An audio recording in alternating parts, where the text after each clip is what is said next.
bonheur d'être parmi vous encore une deuxième fois. Mais cette fois-ci, j'avoue que je suis plus tendu et plus stressé. Apparemment, c'est normal. D'après ce qu'on dit, ce sont les symptômes que l'on a souvent évoqués avant chaque prise de parole. C'est normal. Mais justement, on est là pour apprendre à surpasser ce genre de situation. Et c'est justement là notre objectif, apparemment tous. Mais est-ce que c'est vraiment la raison pour laquelle vous êtes tous ici? Je vous pose la question. Est-ce qu'il n'y a pas d'autre chose à saisir en s'exerçant au sein de ce club? Depuis que j'ai commencé à prendre part à ces réunions, j'ai constaté que les gens qui viennent ici peuvent espérer plus et aller au-delà des simples exercices de communication. Et justement, j'ai vu qu'il y a eu pas mal d'opportunités. C'est vrai, je ne vais pas m'attarder à les reprendre, on n'a pas assez de temps. Par contre, je vous en ai choisi deux. Premièrement, ici on peut apprendre à modérer notre ego. Deuxième chose, on peut apprendre également à faire passer les gens avant nous. Premier point. Lorsqu'on arrive ici, chacun d'entre nous arrive avec son historique, son CV, son statut social, et parfois avec des performances qui font la fierté de sa personnalité. On vient tout simplement avec notre moi, le moi. Et c'est là où le problème se pose.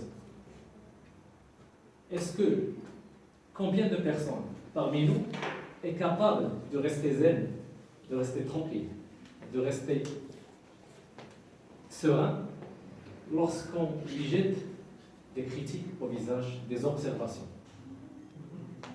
Combien de speakers parmi nous s'efforcent de garder le sourire alors que son évaluateur prend du plaisir à lui passer la crime?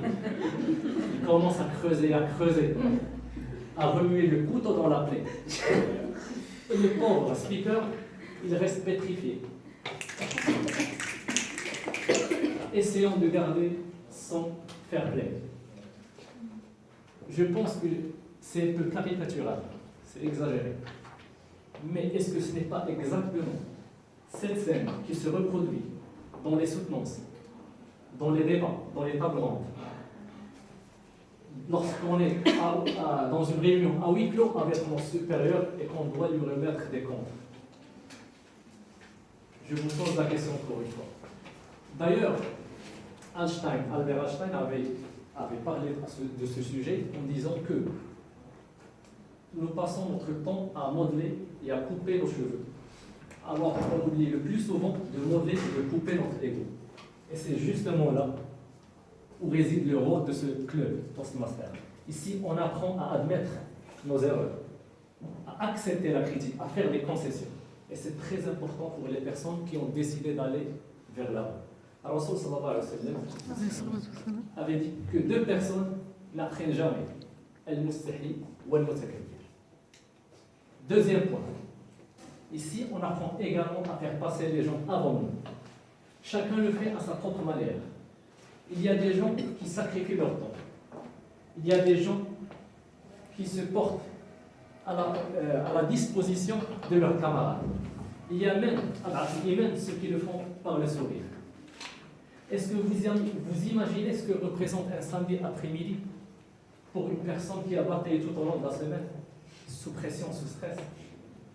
Est-ce que vous imaginez ce que représente un samedi après-midi pour une personne, par exemple, comme moi, père de famille, chef de famille, père de deux enfants, énormément de charges? Et malgré cela, je suis toujours ici, en train d'applaudir des gens que je ne connais même pas.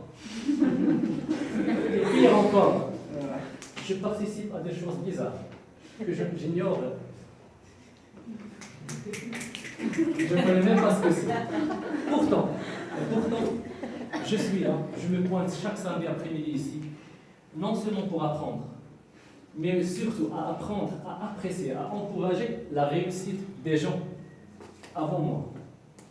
La réussite d'autres personnes autres que moi. D'ailleurs, j'aimerais revenir sur un événement qui s'est produit ici même. C'est celui de notre ami de la Guinée. Il est passé ici pour témoigner. Il s'est exprimé pendant une bonne quinzaine de minutes, dizaine de minutes.